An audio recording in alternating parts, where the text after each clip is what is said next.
copy the same things.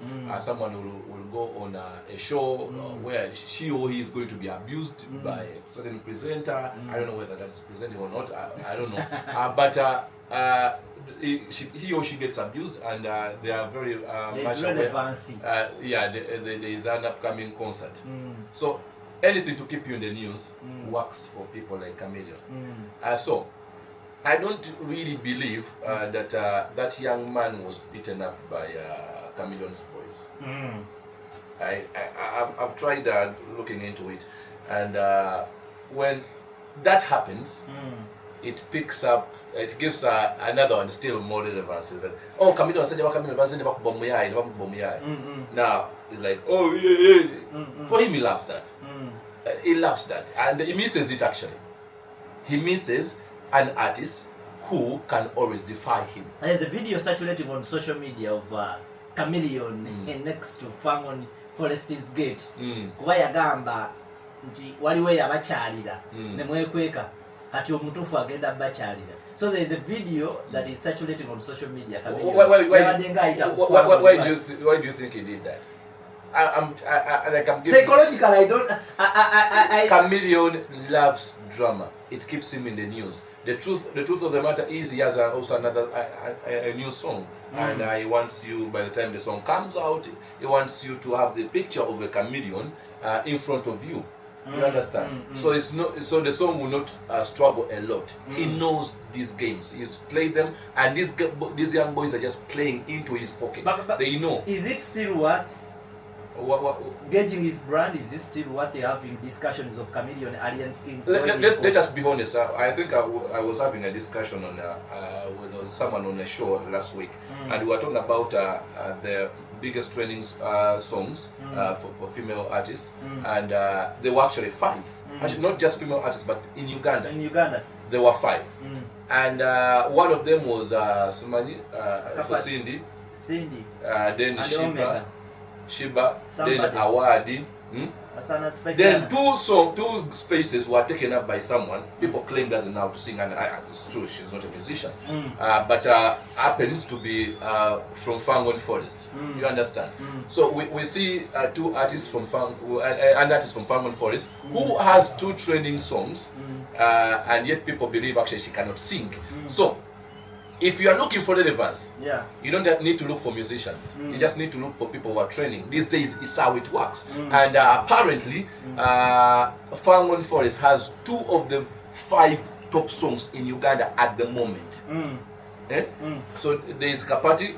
Personally, I don't also understand what it means, but it is working. Then another one, Smani Obado Kolashi, Smani whatever is sung in that song, it makes the artist relevant. Now, if you have a fight with an irrelevant artist, you keep in the news. I remember we used to have these same things with drama. It was drama. Nothing was happening. I used to go to High Table.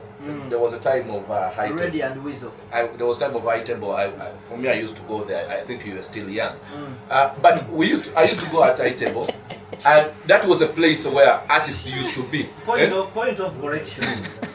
Omuntu kasatandika okwogerako ebyombo amanyira bayagala atandika kayisiza ddala wakalabira. Sorry about that comment. Just interrupting you small.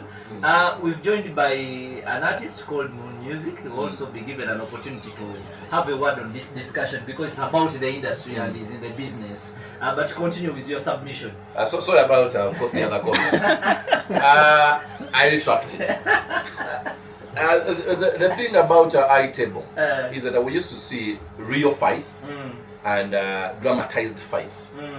I used to tell people that this is a dramatized fight, and someone would be like, doesn't really. And also, you when you also look at some fights, you know this is staged. There is no way this is happening. There's a calculator. Now, there was a moment where if you had a fight with a Good Life, you kept relevant. Because they had it was their time. It was their time. When you had a fight with Chameleon, it was his time. When you had a fight with Ragadi, there was a time of Ragadi. That was what was happening. So now, the best person to pick a fight with at the moment is either that girl of Kapati, Sandra Nax. If not, alternatively, you look for the easiest person to provoke. That is Alien Skin. So you believe these were provoking comments that actually landed well. They just landed well. You mean Chameleon loves this, what we're doing right now? It was actually this was accidental what he was doing. If he did not calculate that, because Chameleon knows that Fangoni soldiers are always having data. They're active. They are very active. And still young. So he knows that will happen. But if he didn't know, then this could have easily been a mistake. That perhaps Chameleon loves to joke about a few things here and there when he's singing, apparently when he's trying to figure out how to sing. So he does these things. And when he does this, he sees the comment has landed well. So he waits for what is going to happen. Because he's provoked, apparently, a training artist. So when this happens, it is working for him. So he just rides on with the wave. It's something that happened to Palazzo. Just roll with the wave. The moment you see that fans are not really against you, just ride with the wave. This is entertainment. It happens even in America. Hip-hop was built by wars. By such drama. At times it escalated to deaths. But here in this Uganda, we know fights are typically about keeping relevancy. Especially if you're having an upcoming concert, you have a new song you want to push out. Personally, I believe whatever is happening, if this thing was so real, I've seen this boy is Alien.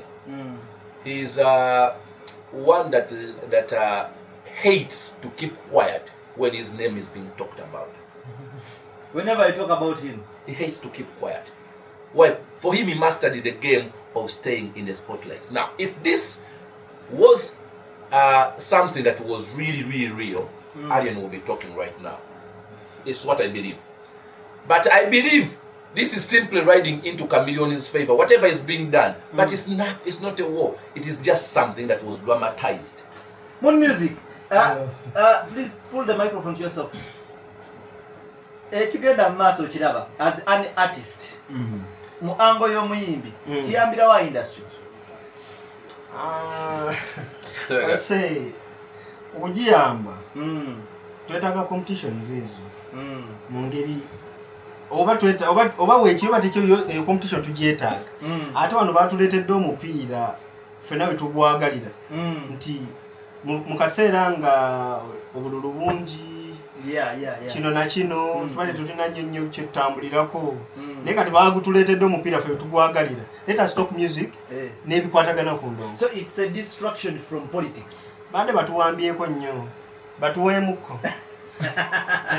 Gwe kati okirabiddemu eyo ango tiba tuba tubonaabona na story za bayimbi nga bali ataki ku politics. Now we have a story. Katuyina story ezanyira mu business yaffe. Twala nti ate awo ekikubira. On which side are you? And this is Havana side. The deep side yandongo ya music. I'm for music. About it. But about side ya music. Or you know kwagala otalo. Lwaki nti ngaboga uzanya to personally I like it when art is being talked about, whether in a negative way or a positive way. As long as you're talking about it. Art has always prevailed every time someone says something about it.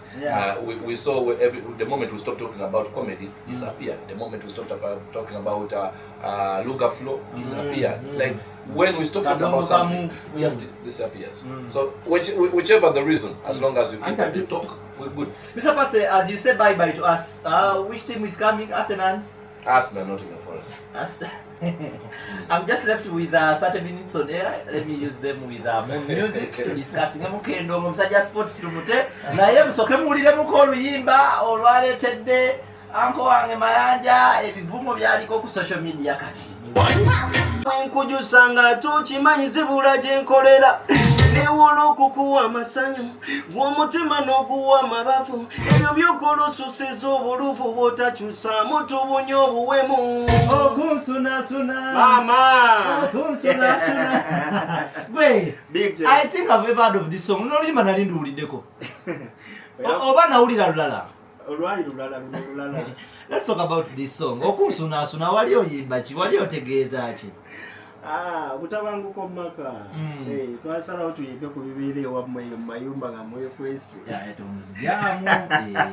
Tusazo omukwano. Bannayuganda babeereyo nga beesunaasuna jjukira lockdown teyabaleka kyekimu kaakati. Babeereyo smart ono atawaanya ono oli atawaanya munne. Oyingiridde mu story officially buza kubatuwuliriza. Introduce yourself one more time. Yo, amanya n'eddoboozi Bantamon Music, the source of good music. Yeah, the only true export from Masaka. Bali ku byabwe. The only true export from Masaka. Ekigambo kyogedderedde wabini n'abakama bange baveeyo okusinga kati ate musonga biki by'okola ebyo bantu kyabo b'okyaza. But basically today nakuyise there's something important I want us to discuss in the entertainment business. We just left with 24 minutes. Jana tuzikozese bulungi nnyo tudiscussing ebintu bino naawe mpola ombuulire your opinion ebintu bitambula bitya sofa but personally nga tuze kugwa omuntu sofa ekintu kitambula kitya. Sijja gamba kibi nnyo. We just fairly moving. Just twetaaga kwongeramu maanyi ndowooza kikwate nnyo naye nga tetuli nnyo bubi newankubadde tukyetaaga obuwagizi bw'abatuwuliriza bangi nnyo. Omaze about 1 year okuva lwe wajja wano ku Saturday Variety Show. Period eyo tukoleddemu nnyimba mmeka? Tukoze twali tupremieringa cheerleader, tukoze okunsunaasuna, tukoze pick up the phone, tukoze love mission, tukoze love enuma, and so many yet to come out. Mostly omuyimbi bw'aba atandika consideringa nnyo collaboration zino because zikuyamba picking up audience okuvayo abalala. Gwe nga kulaba ekintu kya collaboration kino tokiwaanyo maanyi? Kyasooka ne kituwamu obuzibu naye of recent tulina betukolaganye nabo era ku nyimba eziddamu okuteebwa. Tulinako collaborations waliwo abakkiriza okukola naffe batuwadde omukisa nga bw'obimanyira naye nga genda funa collaborations ezo. At your level as a young artist, wobo ogenda okukola collaboration, what are some of the things biki byo considering ng'ogenda okuchoosing omuntu gw'ogenda okukola naye oluyimba? Of course, because promotion budget eba ntono, so you need that person again okuyamba okubeerawo nti mujja pushinga ate nga naye ayagala on a friendly level. So tubeeramu nga tufata ono ne wali. So walyafaseko omuyimbi for collaborations n'azolera? Tekinnabeera. Katonda akyampadde omukisa. Oba otidde mwogera? Tekinnabeerawo? No. Sinafuna nnyo obuzibu nabo. Buli ajja walwakuba bakazi.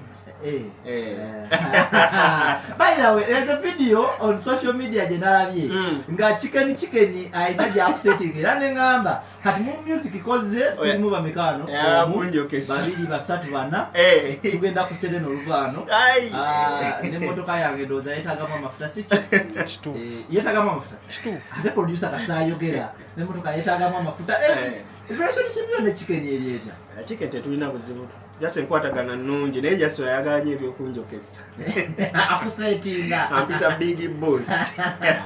Big boss. By the way yaguddewo spy tewabaddeyo oba wabadde munda kubanze nabadde wabweru. Anyways, let's talk about Love Commission. Akayimba ka Love Commission wali ocommunicating nga tetunaba kawuliriza. Akayimba okuteza mbakaita Love Mission. So boba ngogenda okwana omukazi twaganya ogoba ebyo buyaye mu love. Kaliwo ogenda okwana omukazi. So introduce to her kyekikuleese. Tugoba obuyaye mu love batumenye nnyo emitima. Yanose. Kati osooka mubuulira kikyoyagala. Mukwano gwegundeese.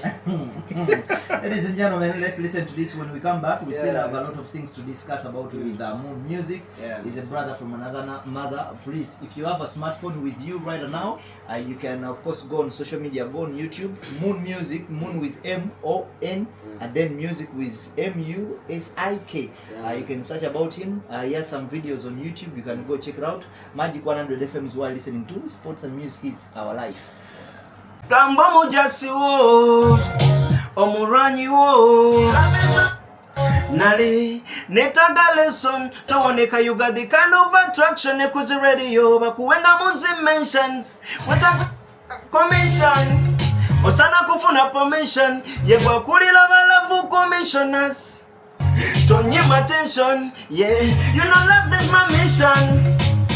Don't buy rejection, baby. Omukwano gwange gwankola siku papa. Kusaba tomwana baby no suwa. Kamba mujasi wo. Omuranyi wo. Kamba mujasi wo. Omuranyi wo. Namba wano soja wo. Omuranyi wo. Kamba mujasi wo. Yeah. Omuranyi wo. Now, chintwala kweno question. Yeah, man. Are you single? So, go to music camera. No man, I have achi. Moon music or single? Chachirozako. Chorozako. Ajoboze ekibuzo ekifaanana bwekito kubudde bwe buno. Omusana gwako. Kichorozako. Ekyokubeera single ekyokutabera single. Waliwo ndaba. You sing someone. Ayandaba. Someone is seeing you. What do you think about someone who is seeing you? Yasimulowoozaako ku ngeri yandabamu. Tonnasalawo. Kale oyina girlfriend? Kati kankubuuze, kati layini za love z'oyimba zifuna otya nga toli clear? Musajja munange mugire mu kamera. Musajja anaatera okutuka. Kwogera bwogezi ku mukazi we abadde akutukidde mu studio. Abaana bafaraawo bano. Temukikola. Good music. Katonda abalaba. Nkyagala okonsidalinga ku mukyala gw'onaafuna. Nyash. You love Nyash. What is special about Nyash? Erabisa bulungi omuntu. Move away from Nyash. Let's get to serious issues. Someone, oyogedde ku nsonga ya politics in the business. Yeah, man. Bwe tubeera nga tudiscussinga abayimbi okujoininga politics, I believe it is an achievement because abayimbi batekinze another step in their lives. Era kiraga nti bantu bavunaanyizibwa okusinziira ku kifaananyi kipainting eri abayimbi. Lwaki gwe kikulowoozesa nti omuyimbi okubeera mu politics it's bad? Kubanga tekirina kye kituyambye ffe nga mu music. Ne mu byasooka batugamba nga bagenda tulobingira simanya tugenda funa studios bagenda kola musical park. Nothing has happened. Ate nga tuwulira amajja mangi agatambula bisegeera kati ffe ekyamazima baazibira ddala omugigi ogujja kitufuukidde kizibu nnyo buli wamu weetaaga kuyisaawo kibuli tebikyalinga luli nti oyimba ojala abagundi negundi bigire sente zinfiltratinze new music ate nga tugenda olaba gye gisibuka bwe tebatuyambye. But the government etaddewo gundi nyingi okuyamba abayimbi. Tulina federation, tulina Puma, teziyambe bayimbi. Siraba we zituyambidde because kankubuuze bwe nti gwe ŋŋamba nti no olunaku bwe ruti ng'ogyeko nti federation kale bwe lwakubiri abayimbi bagenda bayimba neera n'ebibaayo bwobanga weegendereza nnyo nawe bimanyi.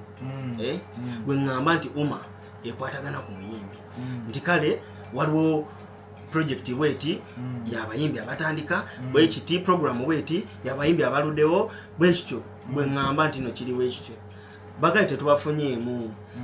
So ffe bwe tujja ne tulaba ebintu nga bino ng'omupiira batandise gusambira mu ndongo mu kisaawe eky'endongo kyennyini because oli byajjanga bw'obaako naawe weekutte visibility yanguwa n'okusinga ate bwe kijja ku sayidi yeeri eya politics. Bagayi tebalina kye batukolera ge mazima era tebalina kye balitukolera.